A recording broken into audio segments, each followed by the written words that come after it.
auditeurs, bonjour auditrices, au nom du Père et du Fils et du Saint-Esprit. Amen. Alors, que nous dit la parole d'aujourd'hui? Qu'est-ce que la parole de Dieu nous dit? À quoi est-ce que la parole de Dieu nous appelle? Et quels sont les comportements nouveaux qui doivent ressortir de cette parole? Évangile de Jésus-Christ selon Saint Luc, en son chapitre 24, le verset 13 au verset 35. Le même jour, c'est-à-dire le premier jour de la semaine, deux disciples faisaient route vers un village appelé Emmaüs, à 2 heures de marche de Jérusalem, et ils parlaient entre eux de tout ce qui s'est passé. Or, tandis qu'ils s'entretenaient et s'interrogeaient, Jésus lui-même s'approcha et il marchait avec eux. Mais leurs yeux étaient empêchés de le reconnaître. Jésus leur dit: « De quoi discutez-vous en marchant ?» Alors ils s'arrêtaient tout tristes. L'un des deux, nommé Cléopas, lui répondit: « Tu es bien le seul étranger résidant à Jérusalem qui ignore les événements de ces jours-ci. » Il leur dit: « Quel événement ?» Il lui répondit: « Ce qui est arrivé à Jésus de Nazareth, cet homme qui était un prophète, puissant par les actes et par ses paroles, devant Dieu et devant tout le peuple. Comment les grands prêtres et nos chefs l'ont livré. Ils l'ont fait condamner à mort et l'ont crucifié. Nous espérions que c'était lui qui allait venir délivrer Israël. Mais avec tout cela, voici déjà le 3e jour qui se passe depuis que c'est arrivé. À vrai dire, les femmes de notre groupe nous ont remplis de stupeur quand, dès l'aurore, elles sont allées au tombeau. Elles n'ont pas trouvé son corps. Elles sont venues nous dire qu'elles avaient même eu une vision. Des anges qui disaient qu'il était vivant. Quelques-uns de nos compagnons sont allés au tombeau et ils ont trouvé les choses comme les femmes l'avaient dit. Mais lui, ils ne l'ont pas vu. Il leur dit alors: « Esprit sans intelligence, comme votre cœur est lent à croire, tout ce que les prophètes ont dit, ne fallait-il pas que le Christ souffrit, cela pour entrer dans sa gloire? » Et partant de Moïse et de tous les prophètes, il leur interpréta dans toute l'écriture ce qui les concernait. Quand ils approchaient du village où ils se rendaient, Jésus fit semblant d'aller plus loin, mais il s'enfonçait, mais il s'efforçait de le retenir. « Reste avec nous, car le soir approche et le jour baisse. » Il entra donc pour rester avec eux. Quand il fut à table avec eux, ayant pris le pain, il prononça la bénédiction et l'ayant rompu, il le leur donna.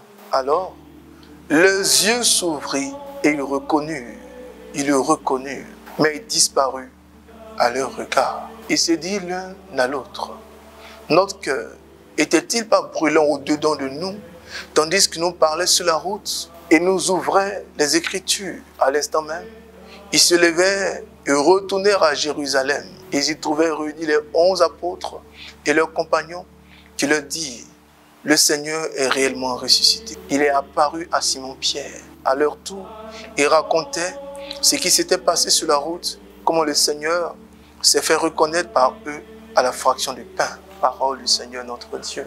Quelle parole, quelle espérance. Le Seigneur nous dit encore qu'il est en marche avec nous. Le Seigneur nous rappelle qu'il prend chemin avec nous. Le Seigneur nous rappelle qu'il est à côté de nous. Mais le Seigneur nous interpelle sur notre cruauté, sur notre incrédulité, sur notre méchanceté, sur la lenteur que notre cœur a à croire aux événements. Notre cœur a cru très rapidement et avec sincérité à un virus, à comment l'éviter, comment il se propage. Mais notre cœur est toujours lent à accepter que Jésus est ressuscité et qu'il est au milieu de nous. Notre cœur a accepté que dans l'atmosphère, il y a un virus, il faut porter des gants, il faut porter des masques, il faut avoir des produits pour se désinfecter les mains, il faut se laver les mains. Notre cœur a cru. Et notre cœur a cru qu'en se lavant les mains, nous nous débarrassons des virus et nous éloignons de la maladie. Mais notre cœur n'a pas cru que ce Jésus est avec nous, que ce Jésus est dans notre corps, il est dans notre esprit, il est à côté de nous, comme cet hôte invisible. Notre cœur est lent à croire. Bien de fois, le Seigneur s'est révélé à nous à travers des messages, à travers des paroles, à travers des témoignages. Du coup, nous l'avons compris. À l'instant, nous l'avons accepté. Mais 2 minutes après, nos cœurs sont revenus à leur incrédulité. Bien-aimés frères, le Seigneur nous appelle à marcher avec lui. Mais tout en marchant avec lui, à croire en ce qu'il nous dit. Comme ces 2 personnes qui croyaient en ce que Jésus disait. Leur cœur était allumé, leur cœur était enflammé, leur cœur était rempli de l'amour de Dieu parce que Jésus leur expliquait la parole. Mais ils n'ont pas compris la parole. L'action que nous avons le dimanche, la réaction que nous avons quand nous écoutons la parole, et l'autre réaction que nous avons dès que la parole est finie d'être écoutée. Le Seigneur nous appelle à poser des actions d'espérance. Il faisait nuit, il faisait tard. Ils ont retenu Jésus. Jésus reste avec nous. Le jour baisse, le soir arrive. Mais quand ils ont vu ce miracle, ils n'ont pas considéré le soir. Ils n'ont pas vu le jour qui baisse.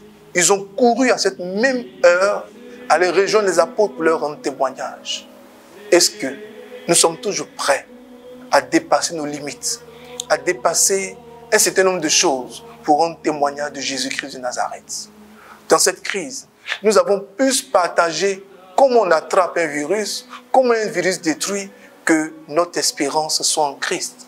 Nous avons plus partagé des vidéos de 1000 personnes sont mortes, 2000 personnes sont mortes, demain 15 000 personnes vont mourir, après demain 20 000 personnes vont mourir.